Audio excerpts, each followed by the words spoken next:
How to password protect an Excel file. This video has been commissioned by the NIHR Southwest Peninsula Clinical Research Network and produced by Will Moyle. All inquiries to will.moyle@nhs.net. To password protect an Excel file, first of all, you need to find your list of patient names within Systmone by going into clinical reporting and finding your report, and then click Save All Pages to CSV.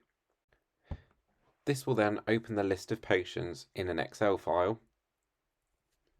Next we go to File and then Info, Protect Workbook, click on Encrypt with Password,